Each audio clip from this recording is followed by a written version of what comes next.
Dalam nama Bapa, Putra, dan Roh Kudus. Amin. Kembali kami mengaturkan puji dan syukur kehadirat-Mu Bapa atas berkat yang Kau limpahkan kepada kami. Utuslah Roh Kudus-Mu agar kami boleh berbicara dengan hati yang tenang, sehingga apa yang kami sampaikan tentang APP sungguh bermakna dalam kehidupan umat yang mendengarkan. Semuanya kami mohon kepadamu, karena Kristus Juru Selamat kami. Amin. Dalam nama Bapa, Putra, dan Roh Kudus. Amin. Kebersatuan dalam rumah tangga adalah kekuatan untuk bangkit dari setiap keterpurukan yang dialami akibat badai kehidupan. Pemirsa terkasih dalam Kristus, selamat siang dan selamat berjumpa lagi bersama saya Teresia Rizkarnia SAG dalam acara Mimbar Agama Katolik. Dan kali ini tema yang kami sampaikan adalah menjadi keluarga yang bangkit. Pemirsa, tanggal 14 Februari 2024 memiliki 3 peristiwa penting untuk bangsa Indonesia dan bahkan untuk seluruh dunia. Untuk bangsa Indonesia, tanggal 14 Februari 2024 telah dilakukan pemilu, pesta demokrasi, dan pada tanggal 14 Februari untuk Gereja Katolik dinyatakan sebagai awal masa Prapaskah atau diawali dengan Rabu Abu.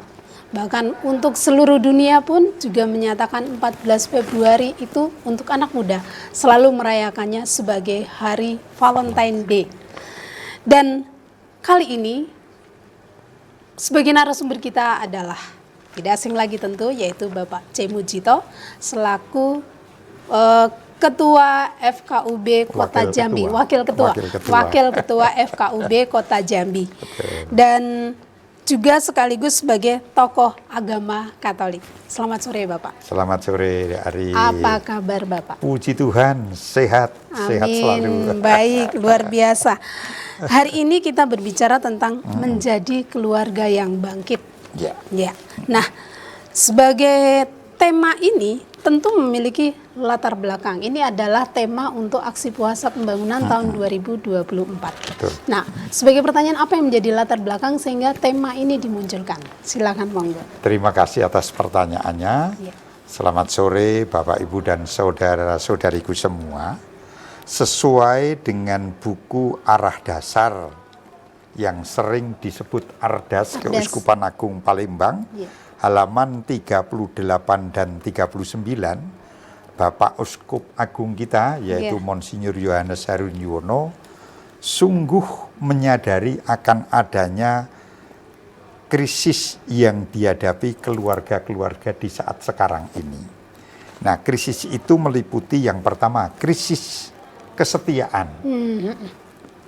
Suami istri semakin tidak saling setia, saling ego, maunya menang sendiri. Yang kedua juga krisis iman. Tahu bahwa di gereja setiap hari Minggu ada perayaan Ekaristi, tetapi rupanya telah lebih rajin kalau ada yang arisan, ada yang pesta, juga ada yang mungkin lebih baik di rumah bangun siang dan lain sebagainya. Ada juga yaitu tentang krisis karakter. Ini yang sungguh melanda di setiap faktor umur. Anak terhadap orang tua tidak sopan, yang muda dengan yang lebih tua juga kurang sopan, yang bapak-bapak, ibu-ibu kadang menyuruh anaknya juga kurang pas dengan bahasanya yang sesukanya. Juga terjadi yang namanya hedonisme, gaya hidup yang berfokus mencari kesenangan dan kepuasan sesaat. Oh iya, penting saya suka, orang lain tak peduli. Ditambah lagi orang lalu mendewakan uang. Uang menjadi segala-galanya. Setiap bangun sudah berpikir, bagaimana cara saya mendapatkan uang? Bukan bagaimana saya berbagi dan menggunakan uang. Inilah krisis-krisis yang dialami oleh keluarga-keluarga. Maka lalu Bapak Uskup mengangkat dengan tema agar keluarga bangkit dari setiap kepurukan.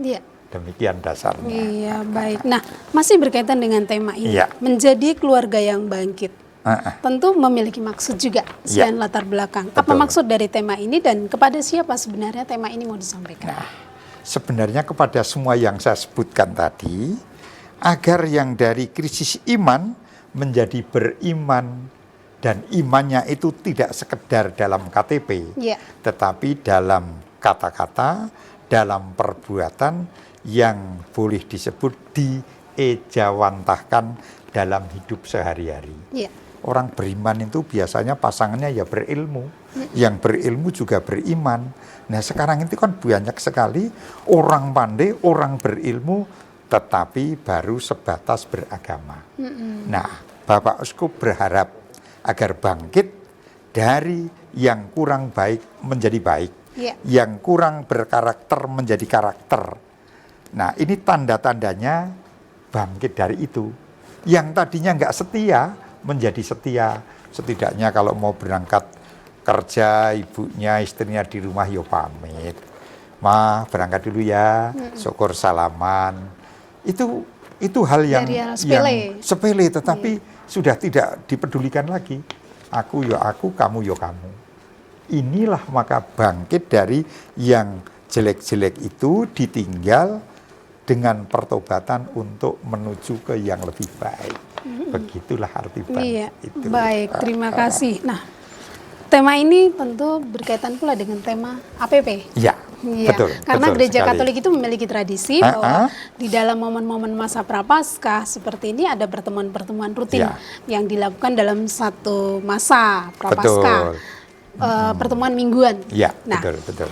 tema besar adalah menjadi keluarga yang bangkit. Nah, seperti biasa ya, kita Ya, selalu melakukan ya, pertemuan mingguan. Mohon penjelasan Bapak. Oke. Untuk pertemuan-pertemuan besar ini tentu ada sub-sub tema yang Iya. harus disampaikan.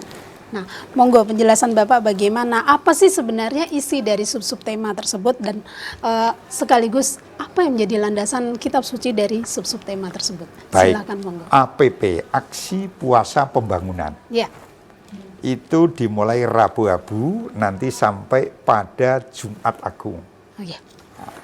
wafatnya Yesus Kristus. Betul. Nah, maka karena ada 5 minggu, dibagilah 5 tema. Yang pertama itu dilaksanakan pada masa Prapaskah pertama, minggu pertama, yaitu tanggal 18 Februari 2004, dengan tema menjadi penolong yang sepadan. Ini ada dasar biblisnya, Ya. yaitu kalau kita lihat biblisnya, kitab Kejadian bab 2 ayat 18 sampai 25, di mana pada awalnya Tuhan menciptakan manusia secitra dengan Allah. Ya. Berarti kan baik.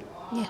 Tapi ya namanya manusia itu inginnya menyamai dengan yang lebih baik. Maka lalu jatuh dalam dosa, yaitu Adam dan Hawa. Itu pertemuan pertama. Pertemuan kedua adalah menjadi pribadi yang bertobat. Ya. Dikatakan bertobat karena apa?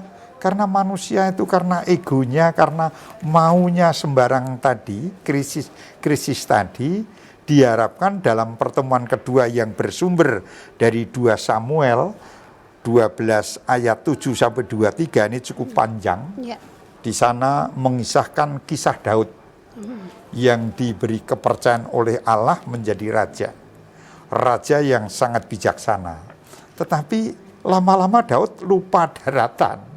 Bahwa karena hebat, karena bijaksana, karena ini dan itu menjadi sangat terkenal, lalu akhirnya lupa daratan, jatuh dalam dosa. Tapi diuntungkan, akhirnya Daud itu di masa tuanya mau bertobat. Ya. Aduh, saya sudah dipercaya oleh Tuhan menjadi raja, punya jabatan yang bagus, tahu-tahu saya Jatuh ke dalam jatuh dosa. di dalam kejahatan karena egoismenya, karena nafsunya, nafsu jahat, tetapi masih mau bertobat. Tidak nekat, tidak lalu jebur sekalian, tidak, tapi dia bisa mengerem, merefleksi, lalu bertobat kepada Allah pada jalan yang benar. Ini pada pertemuan yang kedua, maka pribadi yang bertobat. keluarga juga diharapkan mau bertobat. Ya. Kadang-kadang bapak marah sama istrinya hanya gara-gara sepele, bapak atau ibu marah sama anak gara-gara uang jajan atau apa, ya tolonglah bertobat. Kita refleksi dulu. Lalu yang ketiga, pada tanggal 3 bulan Maret, itu adalah keluarga yang bersahaja, berpenampilan yang senang. Jangan mukanya berpetak-petak, jangan cemberut, tetapi cobalah kita itu harus bersahaja. Ya sudahlah, tidak punya duit ya nggak apa-apa, yang penting bisa makan. Namanya pantang puasa biasa makan foya-foya, udahlah saya pantang daging atau pantang garam, tapi juga hanya boleh makan kenyang sekali. Bahkan ada orang-orang tertentu yang mengikuti puasanya saudara kita muslim, karena itu baik, melatih kesehatan sekaligus supaya mungkin yang lilitan daging biar agak ramping sedikit gitulah ya. Lalu pertemuan keempat, keluarga yang bersukacita. Nah, ini nggak gampang untuk menjadi keluarga bersukacita. Dalam keadaan apapun kita itu sehat. Dalam keadaan apapun Tuhan selalu menyertai kita, maka kita harus sukacita. Untuk apa sedih? Sedih tambah sakit kita. Tetapi ketika kita sukacita, ada penyakitnya pergi karena nggak dirasakan. Kalau kita sedih, penyakit tambah kerasan dalam tubuh kita. Ini cara melawan penyakit. Lalu yang pertemuan terakhir kelima, mestinya di tanggal 17 atau minggu kelima itu adalah keluarga yang bertumbuh dalam sukacita, maka diadakan peribadatan bersama dengan keluarga. Ibadat tanda syukur. Semuanya ada biblisnya.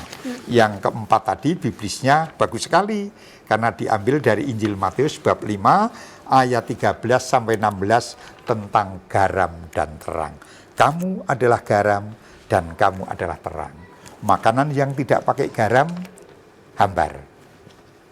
Malam-malam yang tidak ada lampu gelap. Tetapi menjadi terang, maka menerangi sekitarnya. Sanggupkah kita menjadi garam dan terang? Harusnya sanggup, karena kehendak Tuhan, dan kita sudah berusaha untuk hidup seturut kehendak Tuhan. Begitulah. Ya, luar biasa. Baik.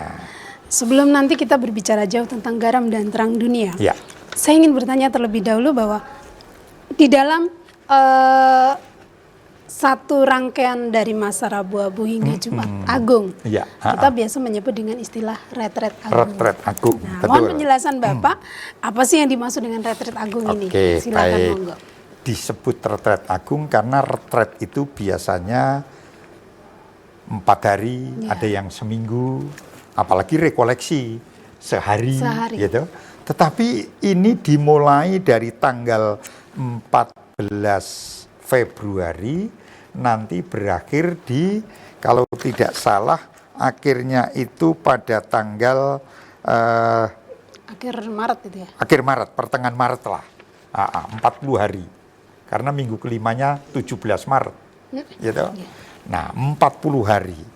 Disebut agung karena di masa itu diharapkan seluruh umat Katolik yang sudah berpantang, bagi yang umurnya di bawah 16 tahun dan di atas 60 tahun, yang diantara itu selain pantang berpuasa. Memang wajibnya hanya di Rabu-Abu dan Jumat Agung, tetapi kami salut dengan umat Katolik ini. Justru setiap hari Jumat mereka pantang dan puasa. Nah, maka waktunya cukup panjang, dan yang terpenting bukan hanya tidak makan, tidak minum, tetapi mencoba untuk berbicara yang sopan. Kemudian di situ ada mati raga, lalu di situ ada pertobatan, dan bukti dari pertobatan mati raga pantang tadi berupa aksi puasa pembangunan. Dikumpulkan misalnya sehari saya biasanya makan 25, kalau 2 orang 50, masukkan ke kotak APP. Nanti pada waktunya disumbangkan. Ya, baik. Sungguh luar biasa dan sungguh menarik. Namun Pak Mujito dan juga para pemirsa terkasih dalam Kristus, mari kita saksikan pariwara berikut ini.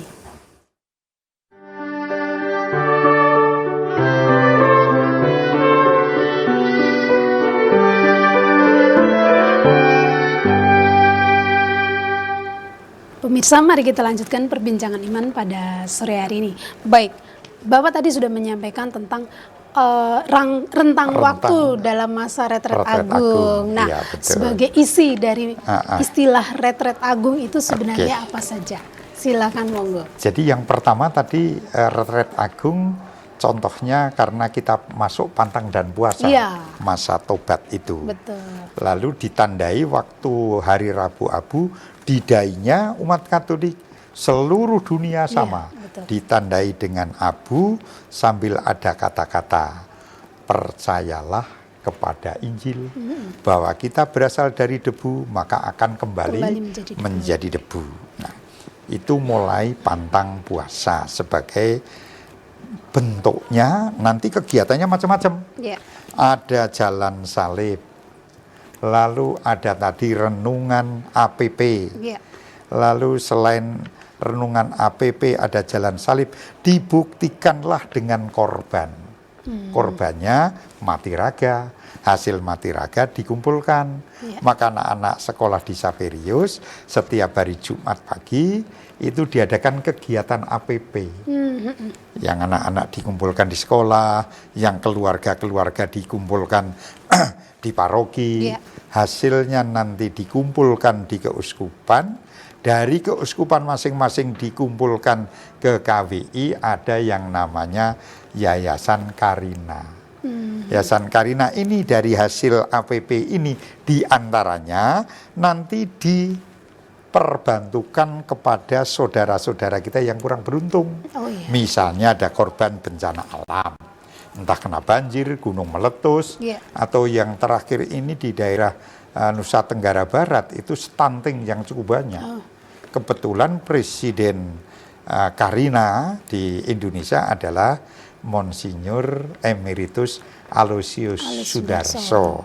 Nah, mereka ketika itu beliau foto di sana dikirim, anak-anak SMP ada sekitar sekian ratus, dibantu dari ini.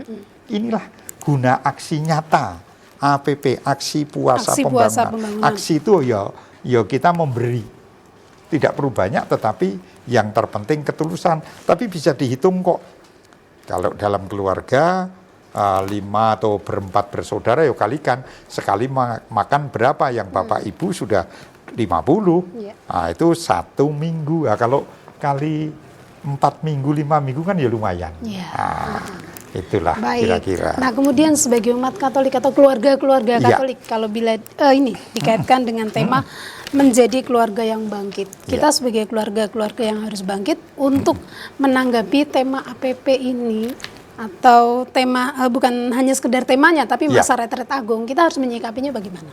Menyikapinya satu, tadi kan kita menyisihkan dari yang kita miliki dengan karena pantang, karena puasa. Kita sumbangkan di gereja, oleh gereja disalurkan melalui KWI, KWI disalurkan lagi kepada yang membutuhkan. Itu pertama. Yang kedua, yang terpenting sesungguhnya adalah keluarga masing-masing individu mau bertobat. Setelah mau bertobat, dalam waktu tertentu nanti gereja menyediakan yang namanya penerimaan sakramen tobat atau disebut sakramen rekonsiliasi. Yang nyata dan bukti adalah itu. Maka Bapak Uskup, para pastor juga menyadari bahwa banyak umat Katolik yang sudah ini krisis untuk iman. Tidak sadar kalau sudah sekian lama tidak terima sakramen tobat. Padahal aturannya itu setidak-tidaknya 1 tahun sekali. Minimal itu yang sudah minimal. Padahal gereja menyiapkan sebenarnya setiap bulan ya boleh, bahkan setahun 2 kali, menjelang Natal dan menjelang Paskah. Tapi ya itu tadi, manusia kan kadang-kadang otak-atik gatuk. Aku lebih baik beginilah nanti daripada begini. Daripada diketahui. Nah, padahal justru lebih baik diketahui daripada tidak ketahui, nanti meledakkan menjadi bahaya. Iya. Nah, begitulah bukti-buktinya sebenarnya itu. Tadi saya mengatakan jalan salib. Kelihatan sepele jalan salib di gereja. Tetapi di situ kita ikut bagaimana kasih Allah melalui Yesus Kristus menebus dosa kita. Iya. Nah kok kita yang ditebus malah mau enak-enak, yang menebus Allah saja mau bersama, lalu mau menderita kok kita tidak, ini kan aneh. Iya. Nah maka mari kita mumpung belum terlambat, karena tidak ada istilah terlambat, Tuhan tetap memberi kesempatan kapan saja. Demikian, Itu. dengan demikian istilah keluarga menjadi garam dan terang dunia itu bisa terwujud. Jadi dengan begitu, tadi saya mengatakan untuk kita bersyukur dan rendah hati. Iya. Sekaligus di sana ditambahi berikhtiar. Oh ya. Jadi kalau sudah kita mampu bersyukur karena Allah yang maha murah, Allah yang maha kuasa itu memberikan segalanya kepada kita itu cuma-cuma. Napas gratis, mata dapat melihat macam-macam juga tidak membeli. Lah, maka kita mesti harus bersikap rendah hati. Lalu berikhtiar agar kita menjadi garam dan terang, minimal di keluarga dulu deh. Iya. Yang paling dekat masyarakat paling kecil kan keluarga, juga disebut gereja mini, gitu. Menjadi garam dan terang di keluarga, lalu di tempat kerja, lalu dengan sesama di masyarakat. Iya. Kalau setiap orang menjadi garam dan terang, alangkah damainya, alangkah indahnya. Dan itulah sesungguhnya cita-cita Tuhan menciptakan manusia dan seisinya. Agar manusia menjadi garam dan terang. Cuma kadang-kadang kan kita tidak sadar. Iya. Ya semau saya. Wong memang Allah itu memberi kemerdekaan kepada setiap orang untuk melakukan apa saja. Tapi kan ada nilai-nilai etika, ada nilai-nilai karakter. Iya. Nah kita yang berilmu dan beriman, ya pilihlah yang baik sesuai dengan budaya, tetapi juga sesuai dengan iman kita. Ini akan hidup cantik sekali kalau demikian. Indah hidup ini. Begitu. Artinya kita melakukan perubahan untuk pertobatan itu tidak hanya di masa Prapaskah saja. Oh tidak, Tetapi sepanjang masa, berkelanjutan. bahkan setiap tahun sebenarnya diingatkan karena masa pantang puasa kan setiap tahun. Iya. Hanya temanya yang berganti-ganti. Mengapa kok temanya berganti? Mengangkat yang situasional. Yang saat itu terjadi, oh sekarang adalah harus keluarga yang bangkit.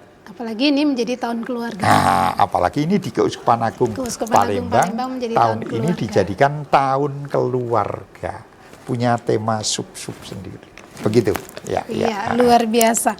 Artinya kita menjadi garam dan terang pun juga harus benar-benar mampu memberi rasa Ya, untuk orang lain. boleh bahasa kerennya menjadi berkat bagi orang lain. Kalau berkat itu pasti baik. Ya. Kalau dulu waktu saya kecil, Bapak almarhum saya pulang dari Genduri membawa berkat. Begitu sampai rumah, dibuka bungkusnya, makan bareng-bareng. Kan berguna. Ya. Nah kita pun hendaknya menjadi berkat seperti itu. Kita datang, ditunggu-tunggu oleh teman kita, karena yang kehadiran kita itu membawa kesejukan di sana. Oh, tidak membawa permusuhan, tetapi bisa misalnya ketika terjadi di situ membicarakan kalau di anak-anak PR nggak bisa, yang ini datang membantu mengerjakan PR, kan bermanfaat. Iya. Tadinya mau ngangkat meja sendirian nggak kuat, kita datang lalu membantu ngangkat, habis ngangkat duduk bareng, buatkan teh, kan berkat. Kita beri tapi kita juga dapat. Di mana kita memberi pasti mendapat. Tapi tolong sebaiknya menjadi garam dan terang ini justru inisiatif dari masing-masing umat.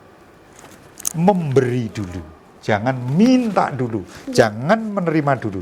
Maka ada prinsip, sebaiknya umat Katolik itu apa yang bisa kita berikan kepada gereja, bukan apa yang saya dapat dari gereja. Ya. Kalau pikiran ini dimiliki oleh setiap umat, yakin semuanya akan menjadi sukacita, bekerja dengan ringan tanpa ada beban. Itulah garam dan terang bermakna. Garamnya membuat asin dalam makanan, terangnya menjadi tidak kesasar kita jalan, bahkan mencari apa saja ketika terang itu gampang. Dan apa yang kita lakukan di saat yang terang benderang itu pasti benar. Tapi yang kita lakukan di tempat-tempat yang gelap dipertanyakan itu. Iya, baik. Saya jadi teringat renungan seorang imam mengatakan kita ini bertobatnya mau bertobat seperti ulat atau seperti ular. Kalau seperti ular, berarti setelah kita makan berhenti tidak makan, hanya berubah kulit, tetapi tidak ada perubahan dari sikap. Tetapi ketika menjadi ulat, maka kita siap untuk berdiam diri dalam meditasi seperti menjadi kepompong. Tetapi pada akhirnya banyak orang menyukai karena menjadi kupu-kupu. Artinya ada perubahan luar biasa. Nah, begitulah kita menjadi garam dan terang. Dan pemirsa, mari kita saksikan pariwara berikut ini.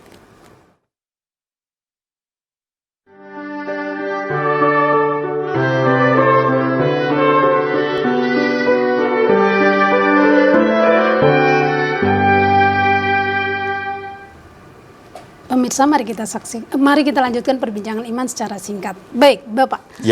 Closing sebagai penutup dari tema kita hari ini, apa yang dapat Bapak sampaikan untuk pesan-pesan iman? Silakan. Yang pertama, jadilah umat Katolik yang bisa bersyukur dan rendah hati, sehingga bisa menjadi berkat atau garam dan terang bagi sesama. Yang kedua, harus mau bertobat, bentuknya ya harus mau menerima sakramen tobat atau sakramen rekonsiliasi agar sekali lagi menjadi garam dan terang dan layak merayakan Paskah. Selamat menjalani masa tobat, retret agung, ya pantang puasa, dan tekun berdoa, ikut jalan salib dan ber-APP. Luar biasa. Itulah yang harus kita jalani. Baik, terima kasih Bapak secara singkat. Dan pemirsa terkasih, keluarga kudus adalah keluarga yang tumbuh dalam kebersamaan dan saling mendukung, menjalani hidup keseharian dengan penuh tanggung jawab dan sukacita. Akhir kata, saya Teresia Hari Sukarnia SAG mengucapkan terima kasih, selamat sore dan Tuhan memberkati kita semua. Selamat menjalankan masa Prapaskah. Amin.